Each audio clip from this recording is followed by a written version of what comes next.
What's up, everyone? Just wanted to give a quick update on the podcast. Um, Obviously, it's been a little while since I've released an episode, and also wanted to address the recent events, of course, in the last week, the assassination of Charlie Kirk. Um, we bought a house in the end of June, my wife and I, and we moved in the end of July.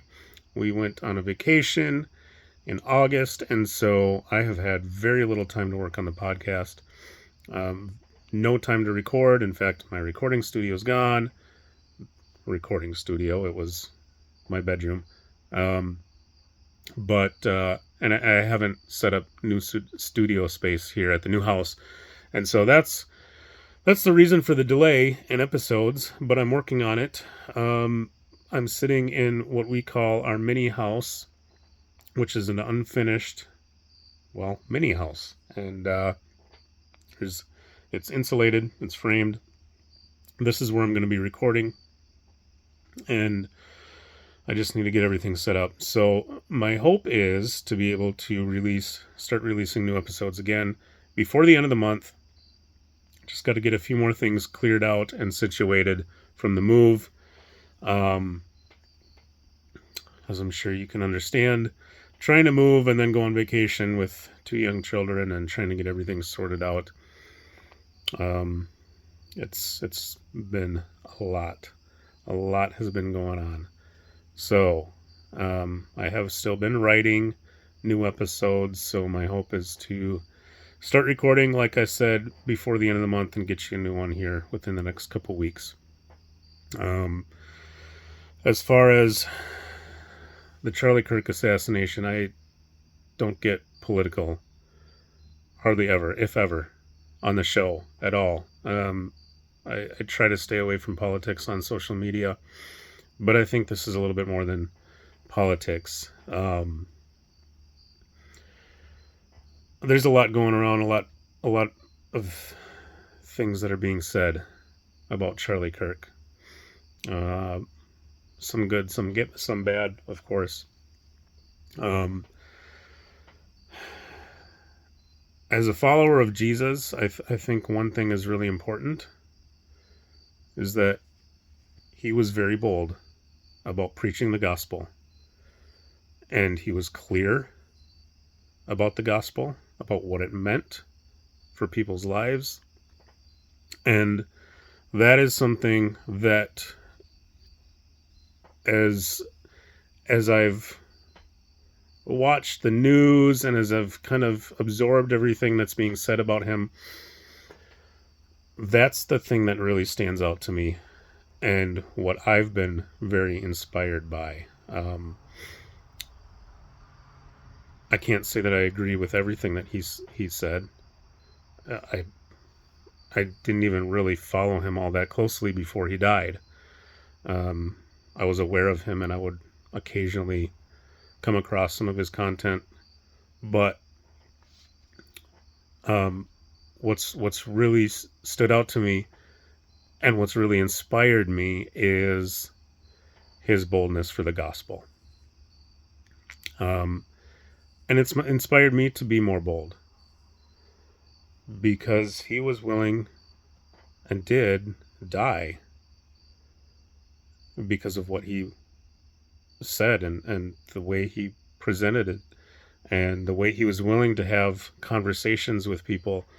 And I know there's a lot of people that are saying he was racist.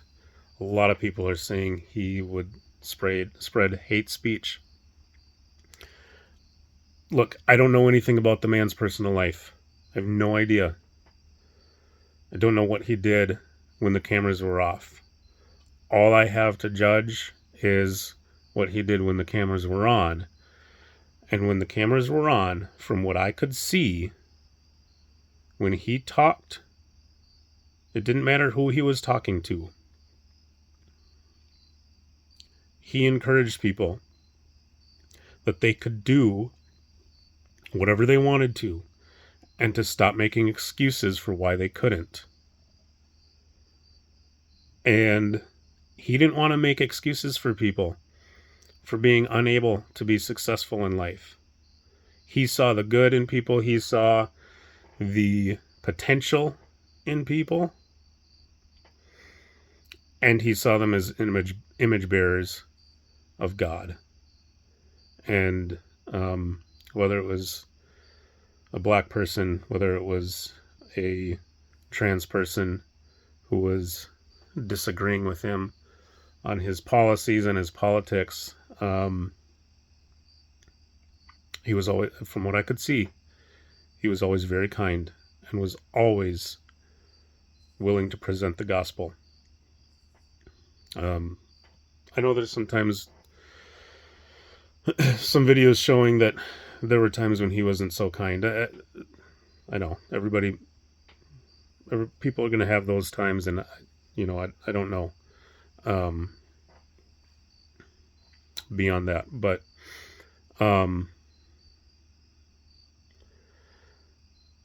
I think that in this case, he was killed not because of his politics. Because let's be honest, there are politicians that have way more power than Charlie Kirk did. Charlie didn't have any political power at all. He didn't hold office. He wasn't able to make laws. He had quite a bit of influence, but he had no political power. He had no financial power. He wasn't a rich CEO of a Fortune 500 company or something like that. He wasn't a powerful man. So why would somebody target him other than because of the gospel and the way he presented it? So that's what I think. And I think that we should learn something. Like I said, I feel more inspired to be bold about my faith, both in the podcast and in my personal life, as well as online.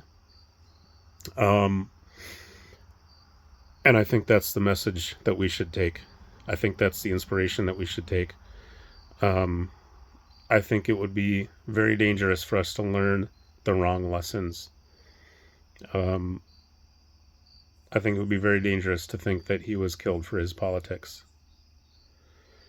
Because when we make it about politics, we start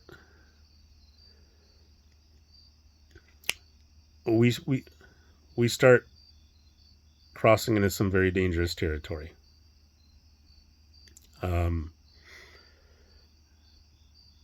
We start wrestling against flesh and blood when we start making it again about politics. And we risk getting stuck in an echo chamber if we start making it about politics. This isn't about politics. It's about much more than that. It's about the gospel. It's about the spread of the gospel. So let's not learn the wrong lessons. Let's not increase our political output on social media. Let's not start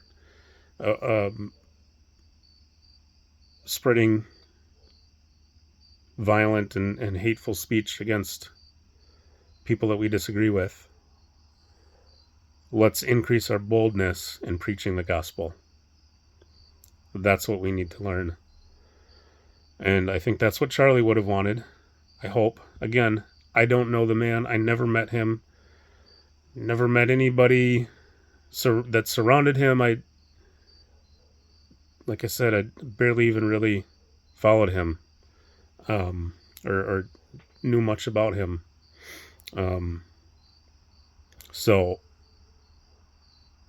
But from what I could tell, I think that's what he would have wanted, is for people to increase in their boldness, in the testimony of their faith, and in the preaching of the gospel.